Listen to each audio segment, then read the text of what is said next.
is the Library Chip into the Future video. Go ahead. Good morning. I'm Mary Eaton, and I'm president of the Steuben County Historical Society Board. I'm very, very interested in the history of our building, and we have so many beautiful pieces here. One of the more memorable things are the school class books that come out every June. And here we have incorporated almost every school in the county, starting with Addison, Arkport, Navoka, right down to Woodhall, Wayland, and of course, being in Bath, we have one of every issue of Haverling back into the early 1900s.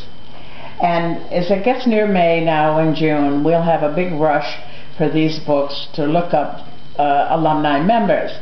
And that in itself tells them a great deal about the history of Bath and of the county. Mm-hmm. And you'd be surprised the number of people that come in here to look for information to associate with their own school years. So that's one of our biggest collections and most updated collections. And I'm so glad we have that. And it was nice of you to come in and talk to us about that collection. Thank you.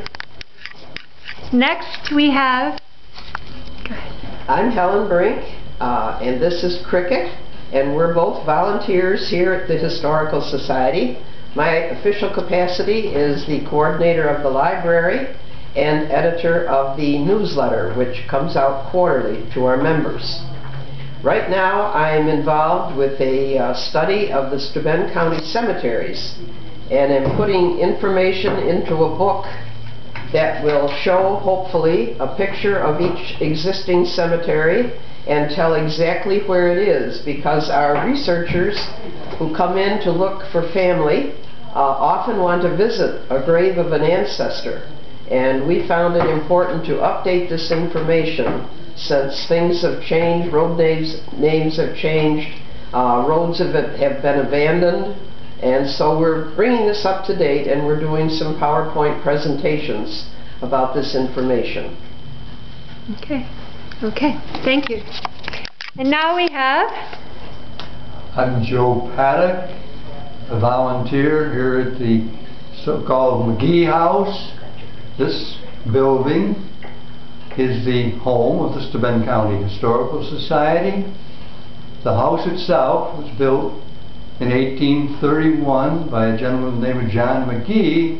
That's where our name of the building comes from. It is used now as our headquarters for the society, but for 106 years it existed as the Bath Memorial Library.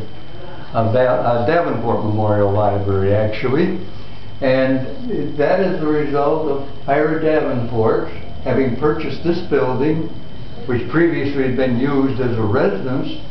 He purchased it in 1896 and turned it over to the village of Bath to be used as a library. For 106 years it existed as the Davenport Library. In 1999, when the Dorman Library, adjacent to us now, was built, this building was then leased by the library board to the Steuben County Historical Society, and we have refurbished it and have a number of collections here.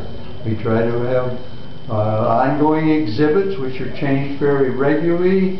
And we have some items that are here permanently. For instance, the sideboard that I have on my lap is a sideboard that was originally brought to Bath in 1800. The grandfather's clock for here was in the Davenport's residence for many years. It's an 1847 Scottish clock.